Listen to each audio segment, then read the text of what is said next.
नमस्कार, Bihar to world क्रांति news channel में आपका स्वागत है। आज के मुख्य समाचार। आज होगी रिलायंस इंडस्ट्री लिमिटेड की 44वीं वार्षिक आम बैठक। हो सकते हैं कई बड़े ऐलान। 24 जून को देश की सबसे मूल्यवान कंपनी और मुकेश अंबानी की अगुवाई वाली रिलायंस इंडस्ट्री लिमिटेड की 44वीं वार्षिक आम बैठक है। बैठक में दुनिया की सबसे बड़ी तेल कंपनी सऊदी अरामको के साथ डील पर ऐलान हो सकता है।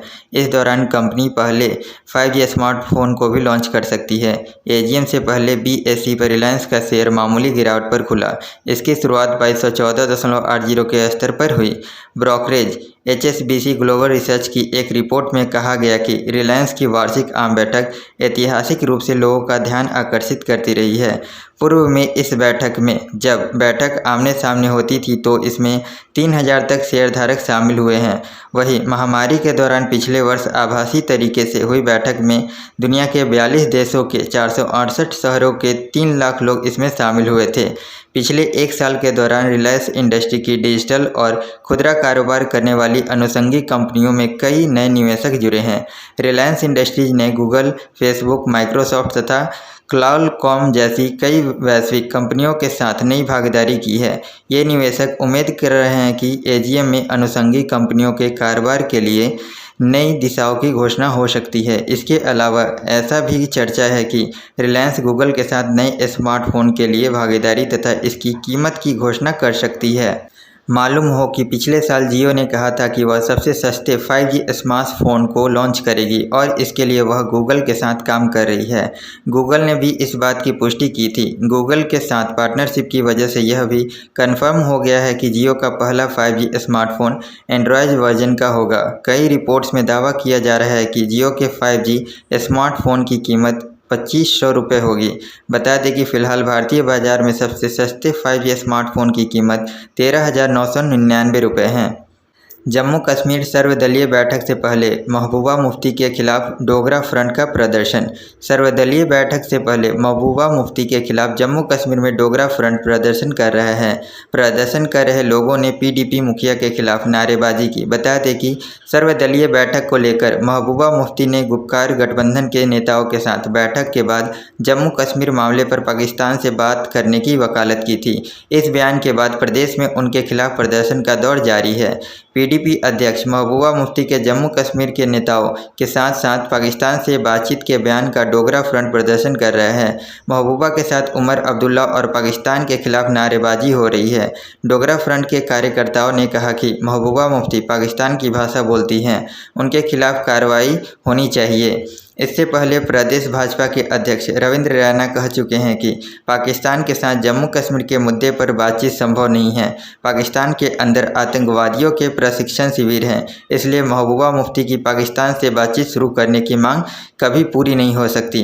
बता दें कि गुपकार गठबंधन के अध्यक्ष डॉक्टर फारूक अब्दुल्ला भी कह चुके हैं कि अनुच्छेद 370 और राज्य का दर्जा बहाली की मांग PM से बैठक के दौरान उठाई जाएगी। ऐसे में PM से बैठक के बाद प्रदेश में कश्मीर बनाम जम्मू कश्मीर मुद्दा गरमाने के भी आसार बन रहे हैं। मथुरा यमुना एक्सप्रेसवे पर वाणिज्य कर के सचल दल पर चढ़ाया ट्रक, सिपाही की मौत, 6 घायल।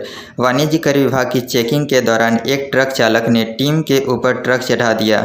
इस हादसे में एक सिपाही की मौत हो गई, वहीं 6 लोग घायल हुए हैं। हादसा मथुरा में यमुना एक्सप्रेसवे के माइल स्टोन 60 के पास हुआ है। बताया गया कि वाणिज्य कर के संयुक्त आयुक्त मनोज त्रिपाठी सचल दल टीम के साथ चेकिंग कर रहे थे। बुधवार देर रात आगरा से नोएडा की तरफ टीम मौजूद थी। इस दौरान एक ट्रक चालक ने ट्रक चढ़ा दिया। इस हादसे में सचल दल के सिपाही किशोर कुमार शुक्ला 33 वर्ष, पुत्र महेश कुमार शुक्ला निवासी कानपुर की मौत हो गई, जबकि संयुक्त आयुक्त, सहायक आयुक्त विनय गुप्ता, वीरेंद्र, चालक विजय कुमार यादव, चपरासी विनोद कुमार और अनिल रावत घायल हो गए हैं। हादसे की सूचना पर पहुंची नौझील पुलिस ने शव कब्जे में लिया और घायलों को नोएडा के कैलाश अस्पताल में भर्ती कराया। चालक ट्रक को छोड़कर भाग गया है। पुलिस ने ट्रक को कब्जे में कर लिया है और उसके मालिक व ड्राइवर के बारे में जानकारी ली जा रही है। इस घटना के बाद SP देहात श्री चंद्र ने बताया कि हादसे में एक सिपाही की मौत हुई है, जबकि 6 लोग घायल हुए हैं। वाणिज्य कर के सचल दल पर चेकिंग करते हुए ट्रक चढ़ाया गया, मुकदमा दर्ज कर लिया गया है। विश्वास बहाली की पहल, कश्मीर के नेताओं का रुख, भाप गुपकार गठबंधन को साधेंगे मोदी, विश्व समुदाय को भी देंगे संदेश। दिल्ली में आज होने वाली जम्मू कश्मीर के नेताओं की सर्वदलीय बैठक से प्रधानमंत्री नरेंद्र मोदी कई निशाने साध सकते हैं। बैठक से 370 और 35A की बहाली पर उठ रही चर्चाओं को विराम देने की कोशिश होगी। हाल में दिग्विजय सिंह के सरकार में आने पर 370 पर विचार करने के बयान के बाद उठे विवाद को शांत कर कांग्रेस को भी साधने की रणनीति है।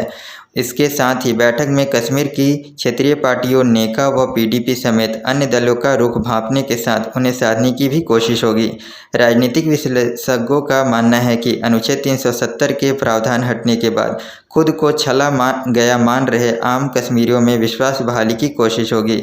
मुख्य धारा की पार्टियों के नेताओं का दुख दर्द सुन यह संदेश देने की कोशिश की जाएगी कि अपने हैं, किसी से भेदभाव नहीं है और न ही केंद्र सरकार किसी के अधिकार छीनने के हक में है। इस बातचीत का उद्देश्य प्रदेश में राजनीतिक प्रक्रिया को तेज करने के साथ ही विश्व समुदाय को भी संदेश देना है कि मोदी सरकार कश्मीरियों के हित में है। 370 के प्रावधान हटाने के बाद भी केंद्र सरकार जम्मू कश्मीर के लोगों के हित में काम कर रही है। पिछले दिनों दौरे पर आए विदेश राजनयिकों ने 370 के प्रावधान हटने के बाद के हालत पर संतोष जताया था, लेकिन राजनीतिक प्रक्रिया बहाल करने तथा विधानसभा चुनाव जल्द कराने को कहा था। राजनीतिक विशेषज्ञों के अनुसार 370 के प्रावधान हटने के करीब 2 साल बाद पहली बार केंद्र की ओर से कश्मीर के मुख्यधारा नेताओं को आमंत्रित किया जाना शुभ संकेत है। इससे अलग थलग महसूस कर रहे नेका, PDP समेत गुपकार गठबंधन में शामिल दलों को यह एहसास दिलाने की कोशिश है कि केंद्र उनको भी तवज्जो दे रहा है। केंद्रीय विश्वविद्यालय जम्मू कश्मीर के प्रोफेसर रसाल सिंह का मानना है कि केंद्र सरकार जम्मू कश्मीर के प्रमुख नेताओं के साथ होने वाली बैठक शांति और लोकतंत्र की बहाली की दिशा में निर्णायक कदम है। अगर इस बैठक में शामिल होने वाले गुपकार गठबंधन का रवैया सकारात्मक रहा तो जल्द ही परिसीमन प्रक्रिया पूरा करके केंद्र शासित प्रदेश जम्मू कश्मीर में विधानसभा चुनाव होंगे। पूर्ण राज्य का दर्जा भी बहाल होगा। लेकिन अगर गुपकार गठबंधन ने पुराना राग अलापते हुए अपना अलगाववादी एजेंडा आगे बढ़ाया तो बातचीत में गतिरोध पैदा हो सकता है। राजनीतिक विशेषज्ञ प्रोफेसर हरिओम का मानना है कि सर्वदलीय बैठक मोदी सरकार और गुपकार गठबंधन दोनों के लिए अहम है। जिस प्रकार गुपकार गठबंधन ने 370 के प्रावधान व 35A की बहाली, राज्य का विशेष दर्जा बहाल करने, पहले की तरह राज्य की बहाली, पाकिस्तान से बातचीत और राजनीतिक बंदियों की रिहाई की मांग की, उससे मोदी सरकार सहमत होती नहीं दिख रही है।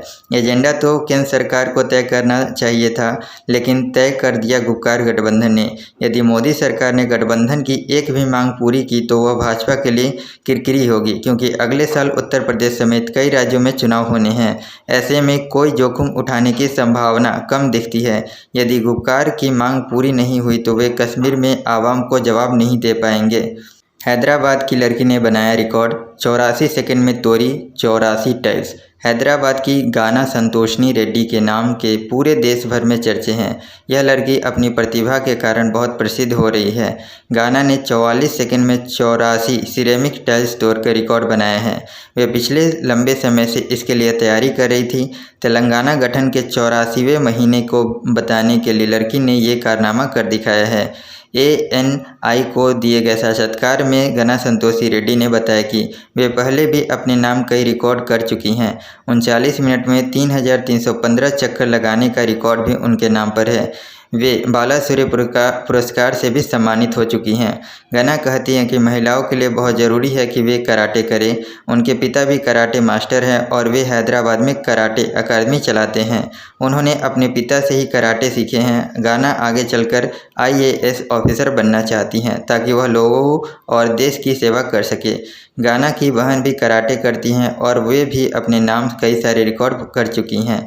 गाना के पिता कहते हैं कि महिलाओं को कराटे इसलिए भी सीखना चाहिए क्योंकि इससे उनमें आत्मविश्वास पैदा होता है और वे खुद की सुरक्षा करना भी सीख जाती हैं। बिहार विधानसभा अध्यक्ष ने सभी विधायकों से की अपील, मानसून सत्र से पहले टीका लगवाकर आए ताकि समाज पर पड़े सकारात्मक प्रभाव। मानसून सत्र शुरू होने से पहले बिहार विधानसभा अध्यक्ष विजय सिन्हा ने एक बड़ा कदम उठाते हुए सभी विधायकों से कोरोना टीका लेने की अपील की है। बिहार विधानसभा के 243 विधायकों से स्पीकर विजय सिन्हा ने कहा कि मानसून सत्र से पहले विधायक जब सत्र में शामिल होने विधानसभा पहुंचे तो कोरोना का टीका लगवा कर ही आए। कोरोना संक्रमण के इस दौर में लोगों की मदद करना और उनके बीच जागरूकता फैलाने में जनप्रतिनिधियों की अहम भूमिका है। इसी को देखते हुए बिहार की विधानसभा अध्यक्ष सिन्हा ने सभी विधायकों को मानसून सत्र के पहले कोरोना का टीका लेने को कहा है।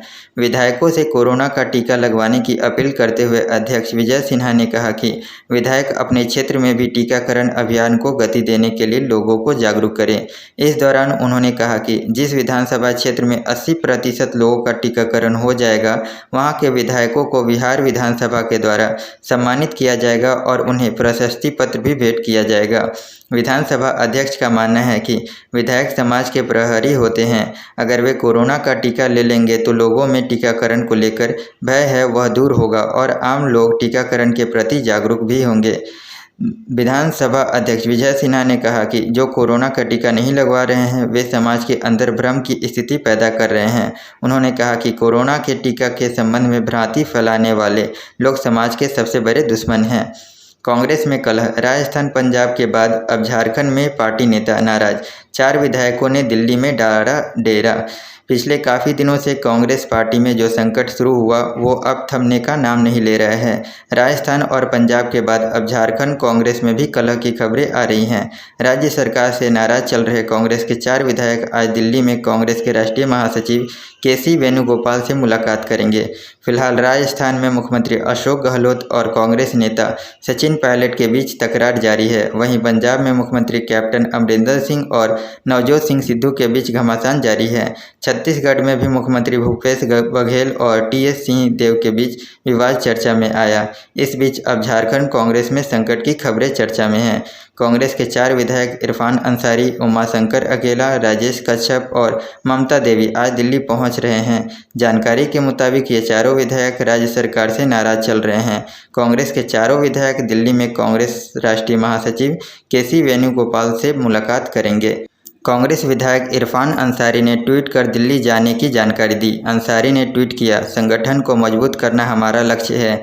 झारखंड कांग्रेस को धार देने के लिए मेरे नेतृत्व में 4 विधायक उमाशंकर अकेला, राजेश कश्यप और ममता देवी पहले झारखंड के इंचार्ज आर.पी.एन. सिंह से मिले थे और अब आज यानी बुधवार को कांग्रेस के राष्ट्रीय महासचिव के.सी. वेणुगोपाल से मुलाकात करेंगे।